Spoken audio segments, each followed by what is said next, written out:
Hello, are you suffering from burnout, exhaustion, complete depletion? Maybe you're not sleeping well. Maybe you're ruminating. Maybe you're obsessing over certain things and it's just got to the point where you're in kind of shutdown. If so, this video is completely for you. Now, anybody who's watched a few of my videos will know that I work in hypnotherapy. I am not a medical doctor, but I do see a lot of people who have elements of burnout or exhaustion or rumination, obsessive thinking, lack of sleep, anxiety, and it all kind of ties together. So I'll kind of tell you what I know. My aim is by the end of watching the video, you will have a sense of optimism, okay? Or if you're just listening to this in the car on a podcast,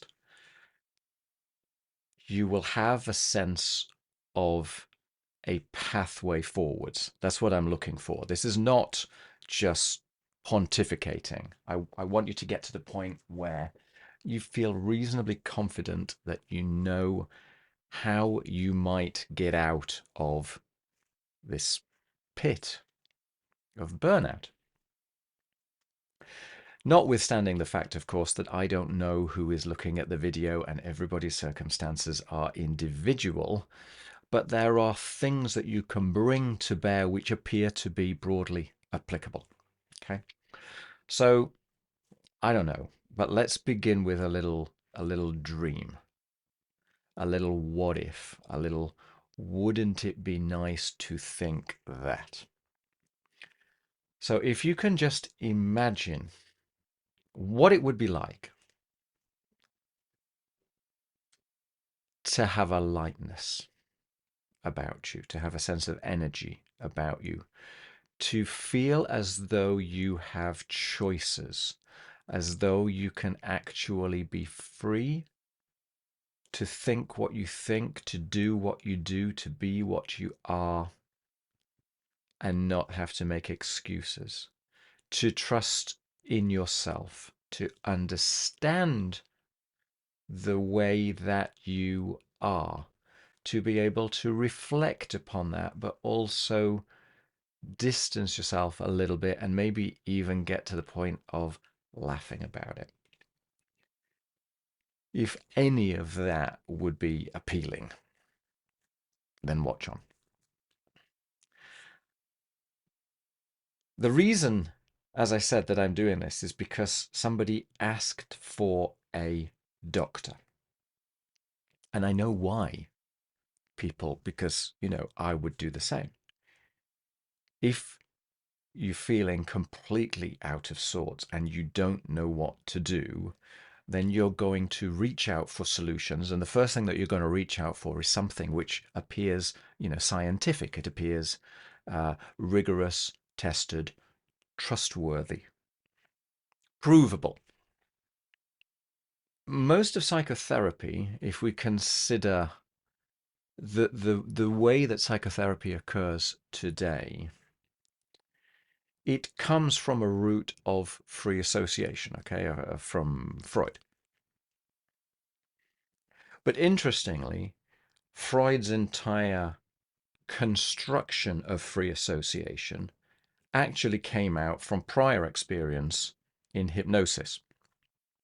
So he spent a lot of time with people that were doing scientific experiments within the hypnotic community at the time, Charcot and Hippolyte Bernheim, and spending like years away. This was going on mainly in France at the time.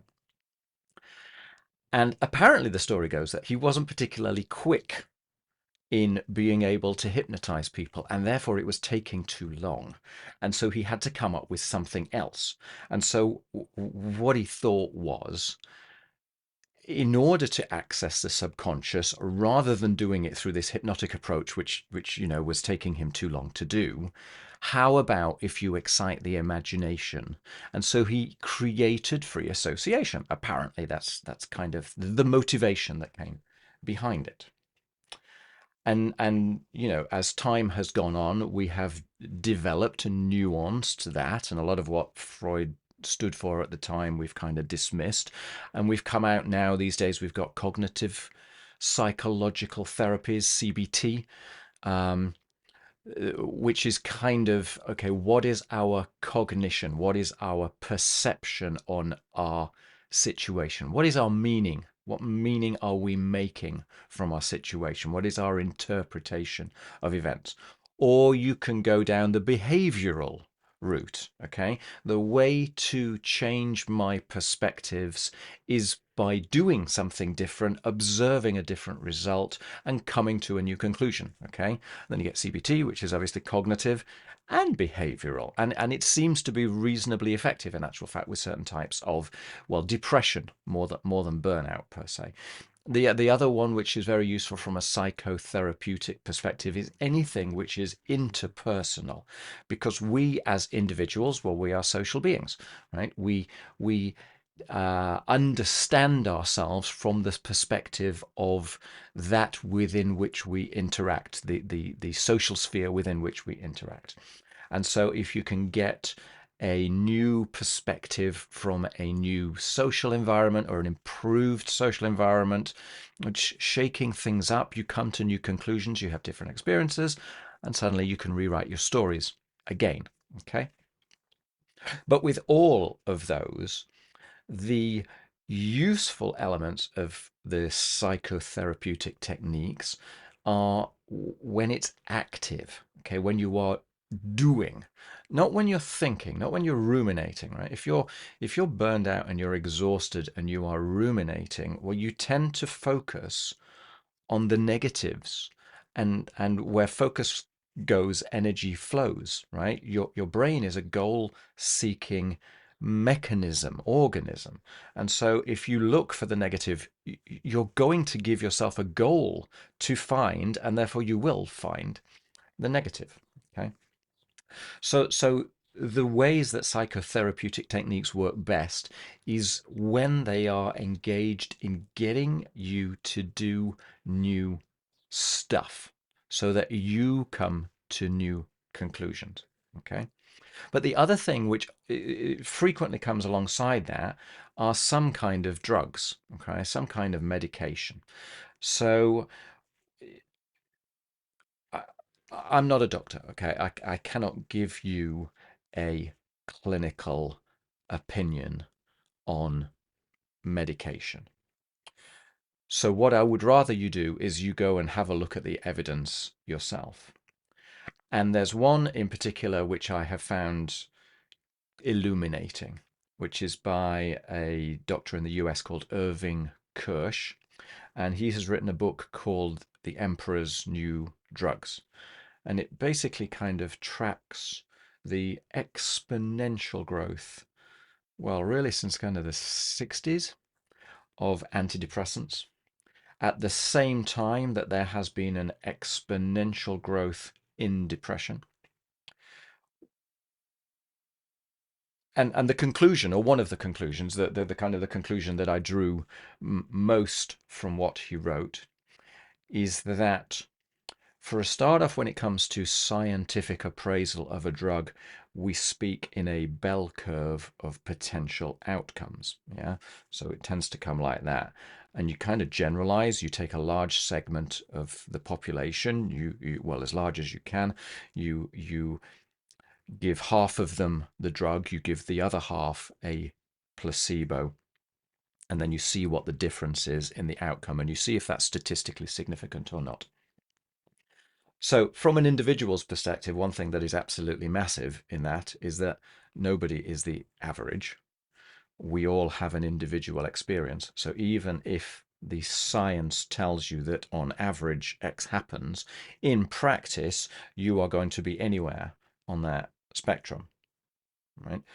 But the main conclusion that he came through is that A, there are numerous side effects to antidepressants, but that their effectiveness is mainly based around the placebo effect. And so then you have to do a toss up in your mind as to whether the placebo benefit is worth the side effects that can come up. And that's all I'm going to say about antidepressants, because as I say, I'm not a doctor, I'm not a pharmacologist, but I would suggest that you look at some of the data. Okay. The reason I bring that up is because the same guy, Irving Kirsch, talks about hypnosis, hypnotherapy, as the ultimate mega placebo. Okay. So to a certain extent, you, through your mega belief, make yourself better through hypnosis. You shift your story, you shift your worldview, and your body, your emotions, your physiological self follows. You lead yourself in a new way based upon your beliefs. Okay. So how can we do this? When you're burned out, you tend to be focused very strongly on the negative.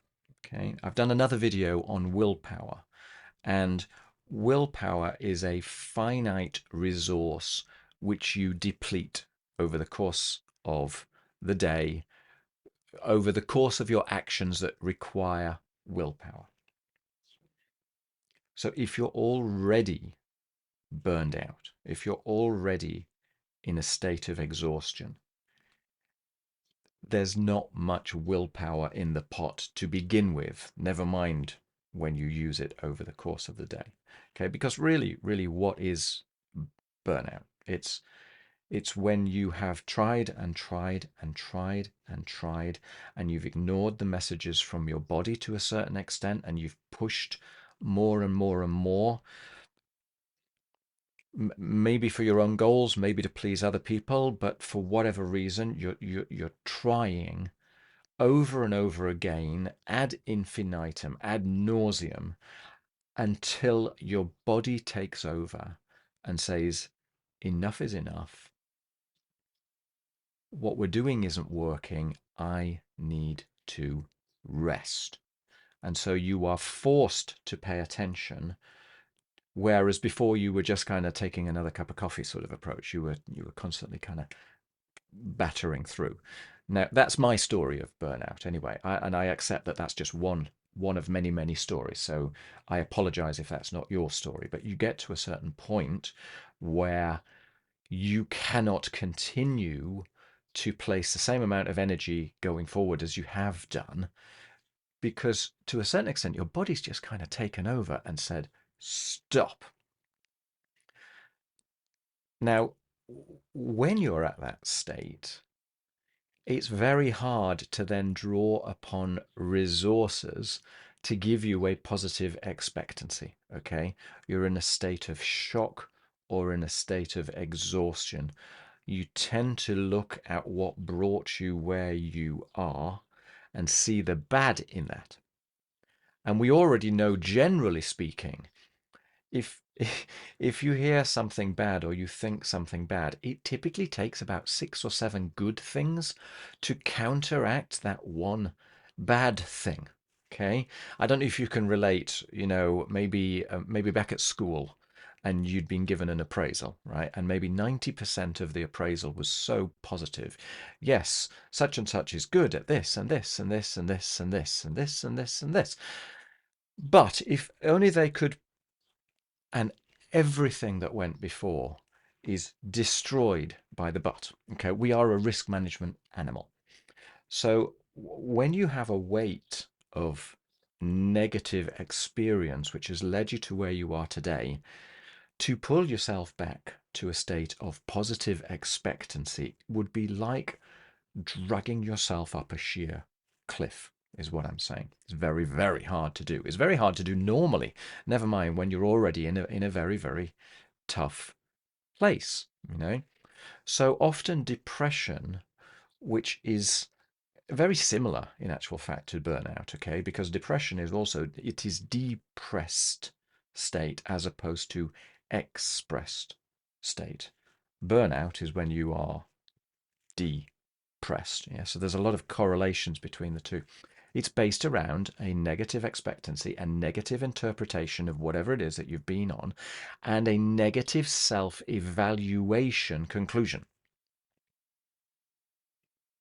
So the reason why I suggest that hypnotherapy is an effective way to work with someone in burnout is partly because in hypnosis, you can look beyond the critical storytelling part of your mind and consider the rest of you. Now, granted, that's a metaphor, but experientially, that's kind of how it feels.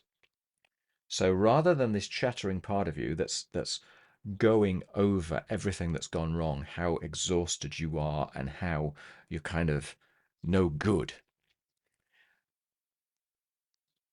you're not killing that part of you. It's still there, but you are giving room to the rest of you to express yourself and to discover resources inside of yourself that maybe were, well, they were there all along, but they were being suffocated by either by the parts of you that were trying even harder to bring yourself wherever you were before the burnout, or by this kind of critical inner chatter. And when you see everything as personal, it becomes an identity, it becomes a sense of what you are, of what you're capable of what you deserve. And then, as I say, you kind of end up finding more of it. So you find yourself in this situation, okay? But what do you do, all right? And the reason why this person asked for the doctor is because, as I said, the doctor is scientific. The doctor appears robust, rigorous, tested. It's clinical. Yeah, therefore it's trustworthy. Right? Other people do it, so it must be correct. It's got social proof. The alternative, when I'm talking about this thing, this hypnosis thing, is Wild West. Right? It is unregulated. Therefore, in your mind, it is, well, at the very least, unknown, a little bit frightening, perhaps. And that's absolutely valid.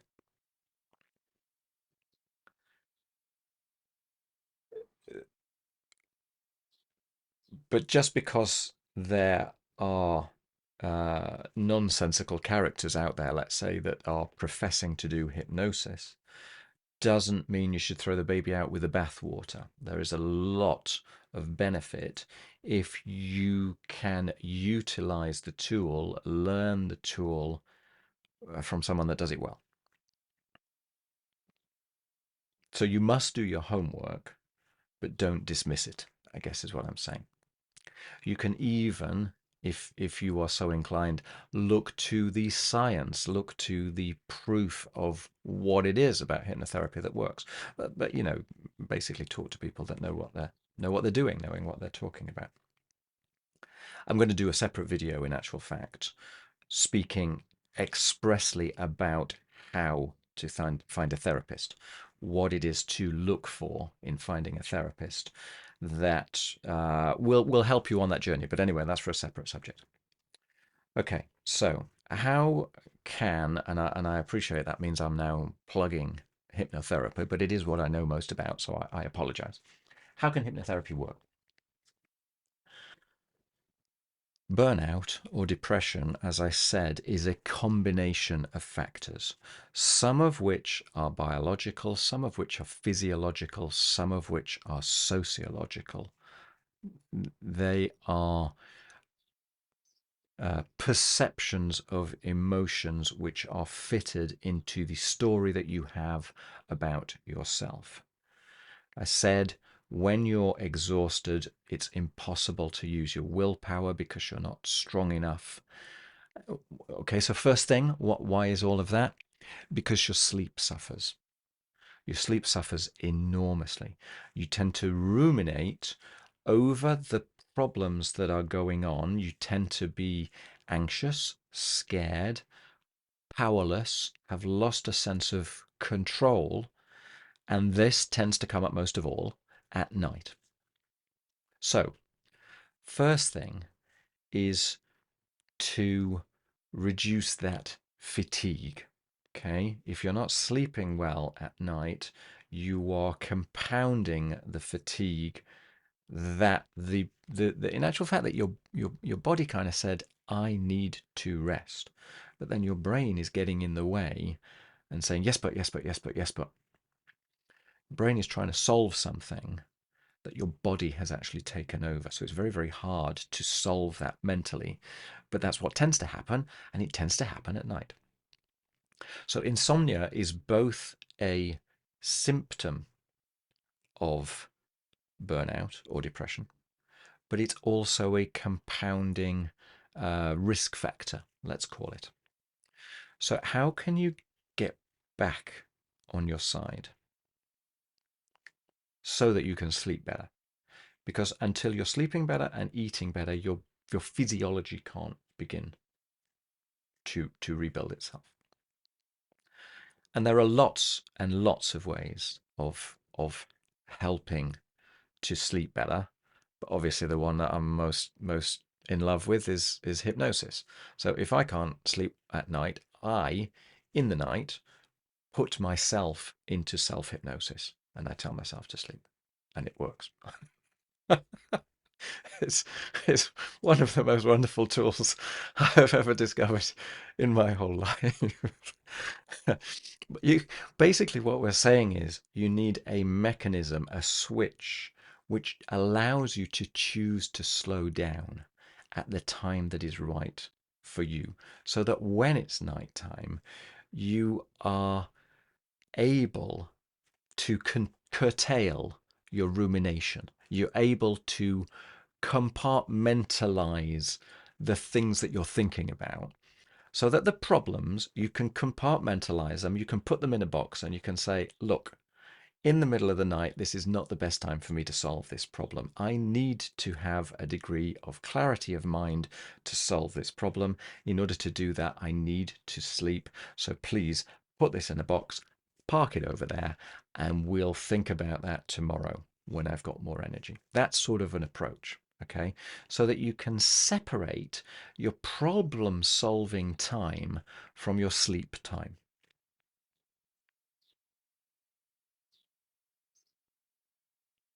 What that does is it permits you, because you've got a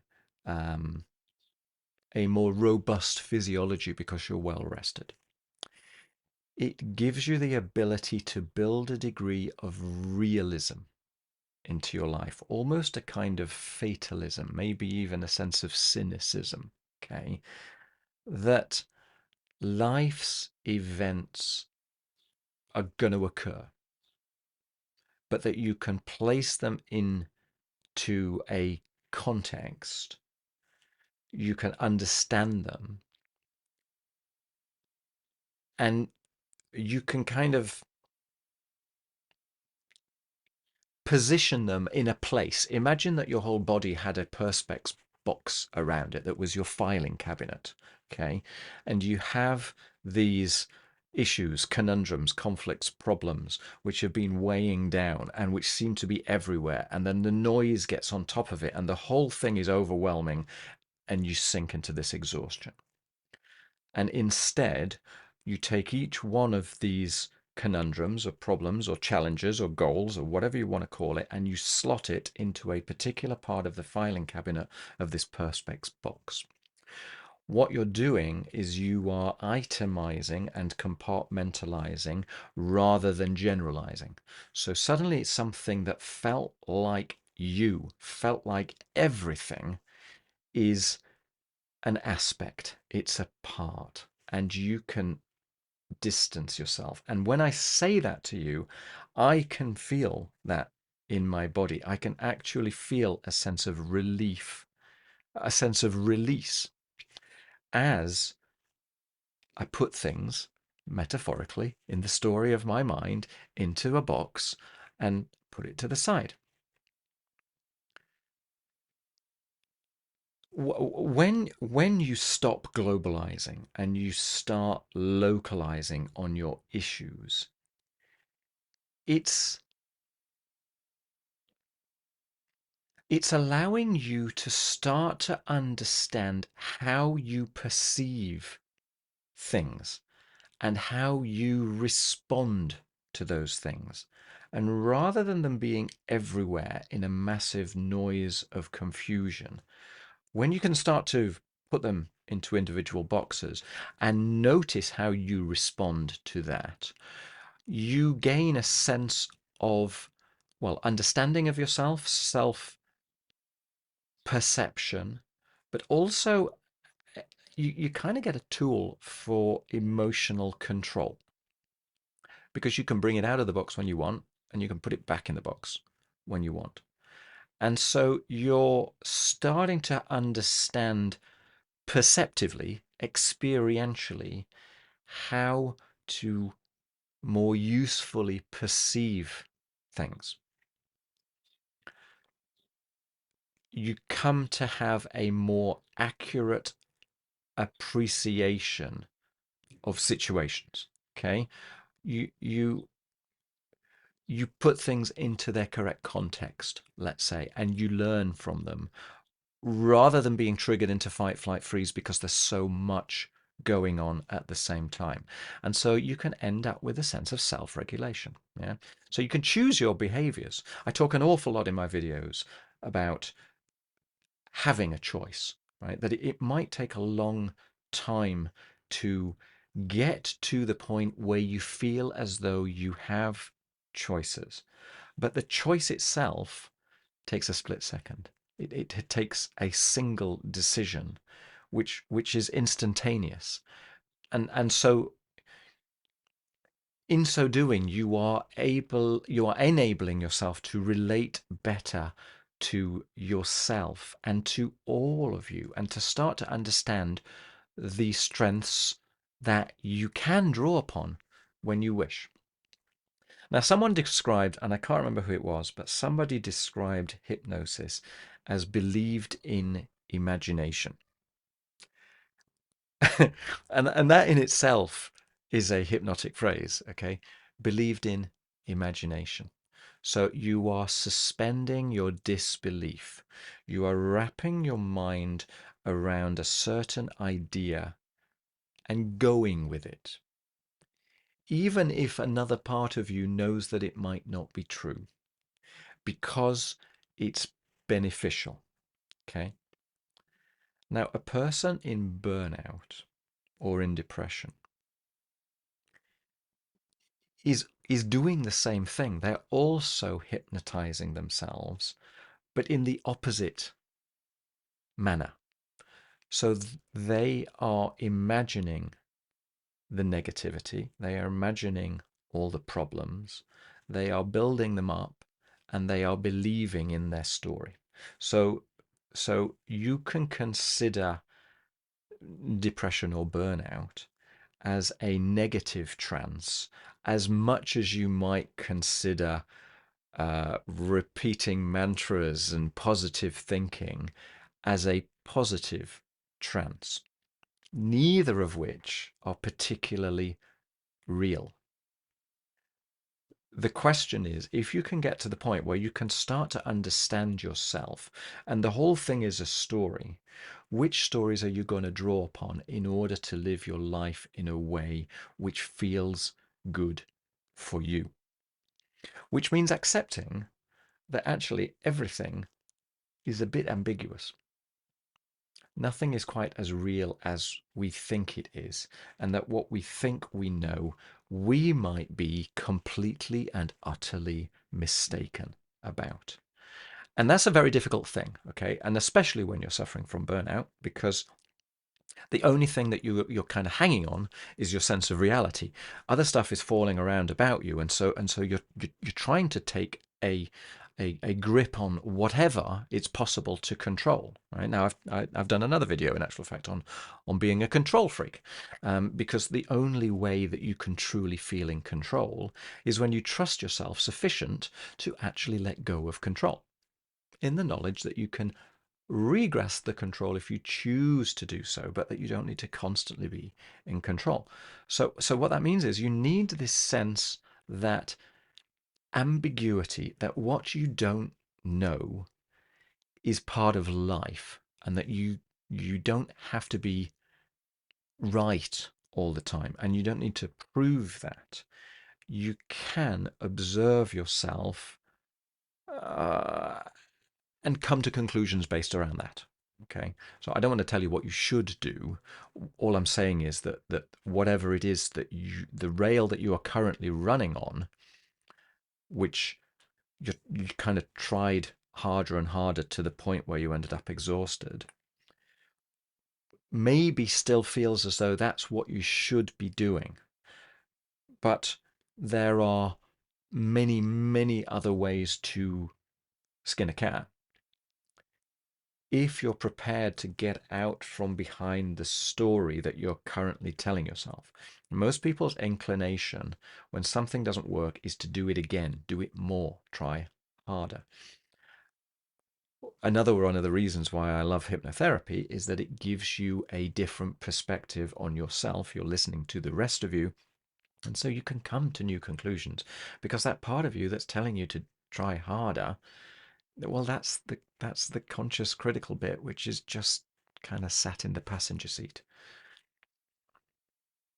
All of this is giving you, or is aimed at giving you more options, more ideas, more possibilities. Okay, ambiguity is frightening. Okay, it's not nice. And when you are burned out, or when you are depressed, when there is a lack of clear meaning, then it can be difficult to look at ambiguity in a positive angle. Which, to play the record again, is another good reason why hypnotherapy is very useful. Get out of the story. Because ambiguity is also the potential field. Okay, what you don't know is where, or what you think you don't know, or where you are not currently shining your torch and looking, is probably where the solution lies. So in order to do something different, there is an element of you that needs to embrace the unknown. Okay. I talk a lot about having leverage. Okay. A lot of people only find the leverage to do the things which are unknown, which are uncomfortable, is when the alternative is so painful. Okay. Now, for me, burnout and depression means continuing down the route that I'm going is painful. It is very, very painful. And therefore, I must do something different, even if doing something different is unknown. Yeah. Because that's where all the potential is. That's where learning, experience, newness, difference is going to come from. So you might want to ask yourself what it is about ambiguity that is so uncomfortable, and lean into it. Okay. Why do you need to be so certain of your conclusion, even if it's incorrect, or even if it potentially leads to further rumination or further exhaustion, for example? Okay, because it's only after accepting ambiguity that you can throw away your rumination. Yeah. And when you throw away the rumination, when you've got these tools that allow you to compartmentalize, then you can sleep better. You can start to look at the world in a different way. You can eat better. You can go outside. You can move your body. You can start to shift your physiology. You can feel better about yourself because you're feeling more in control, more understanding of yourself, more accepting of what it is that you are. And you start to rewrite your story. You start to come to the conclusion that actually you are all right, that actually there's a lot of stuff about you that is really, really good, that even in the pain, there's a lot of really good, juicy, lovable humanity. Because once you can care for yourself, once you can say, I am worth it, I do have a value, I am at my heart a decent person, and to hell with what other people might think, I know that in my heart sort of approach. Well, then you can put yourself first. You can look after yourself. You can care for yourself. And there's no need then to constantly chew over the same problems over and over again. Okay?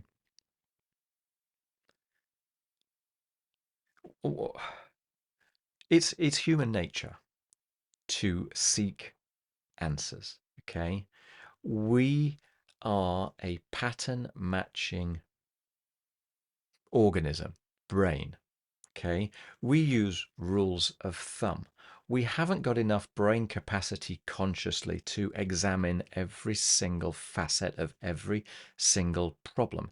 And so we create shortcuts which we use to create answers.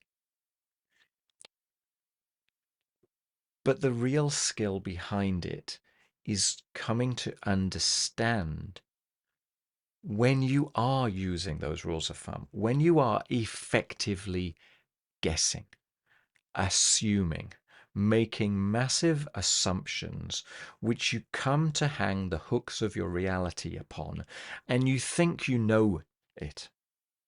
But in actual fact, you're imagining it.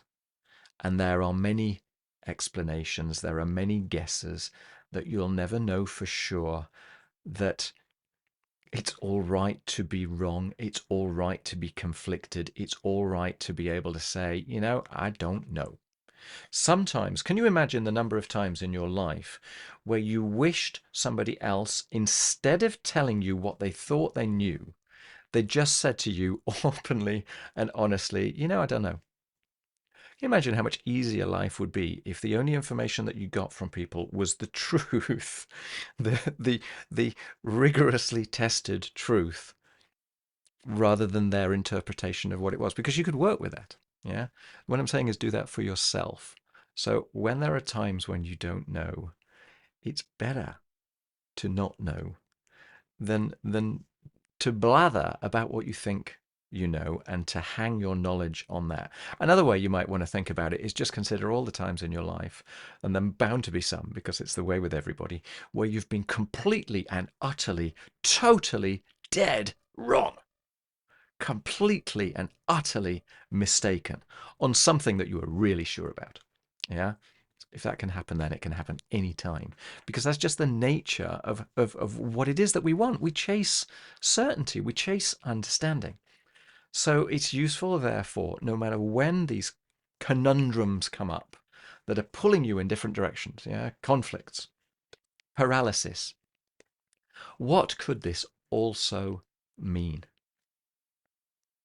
What might it be instead?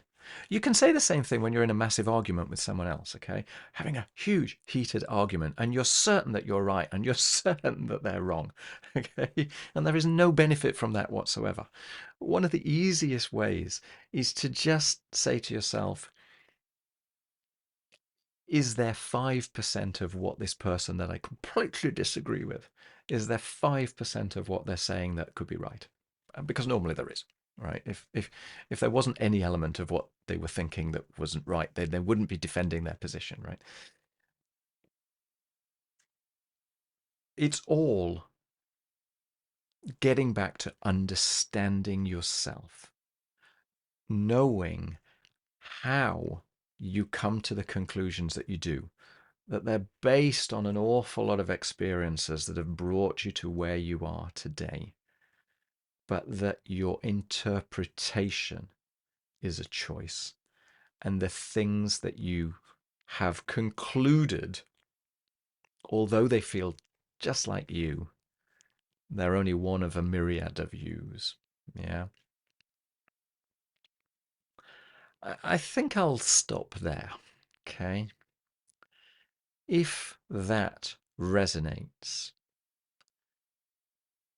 fair enough. Go check out a multitude of different techniques. Okay, go and indeed talk with a doctor. It's important to check out physiological, emotional, mental, biological causes. Absolutely.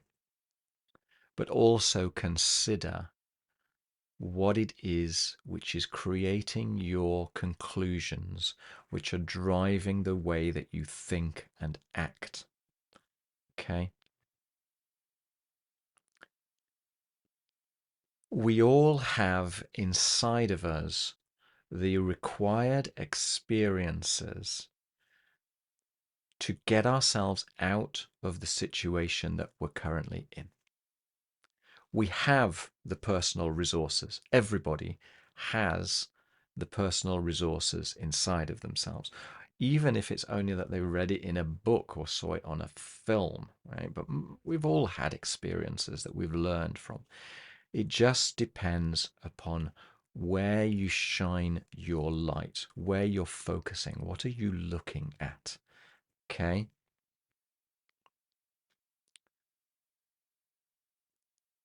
When you're burned out, when you're exhausted, when you're in a state of fear or depression, it's likely that you are unaware how to retrieve those resources. And so that's basically what I do. I help people to rediscover everything that is wonderful inside of them. I don't really do anything.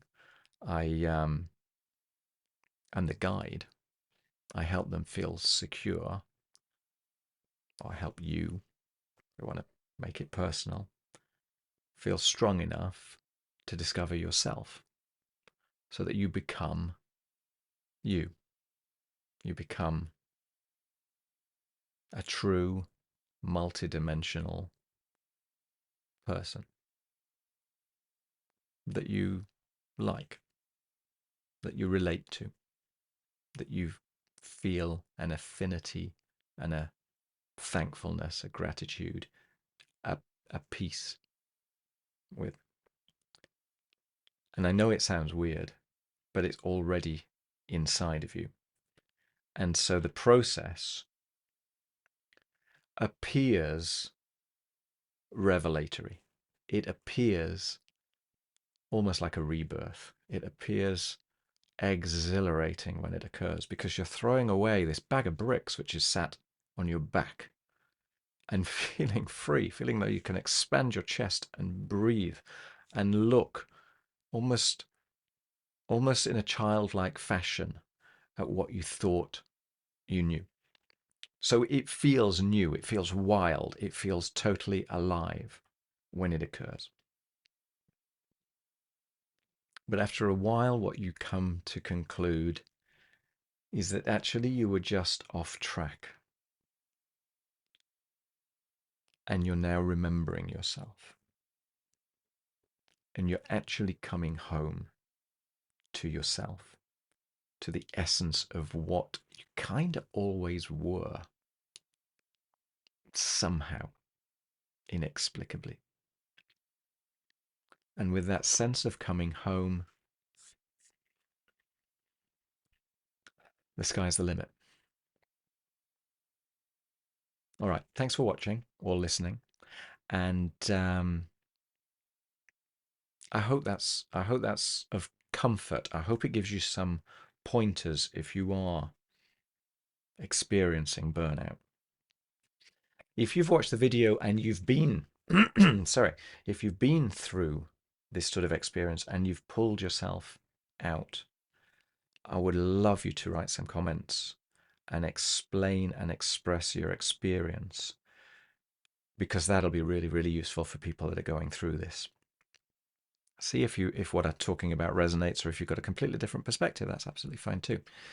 I hope I've done the one thing which I set out to do, which is to give you a path, a belief that it is possible and realistic and safe to pull yourself out from where you are and live again. Give yourself permission to rediscover joy and peace and certainty and acceptance and solidity, credibility, authenticity, all those wonderful things. All right. If that's of interest, go check out the other recordings that I've made, and thank you for your attention. Cheers.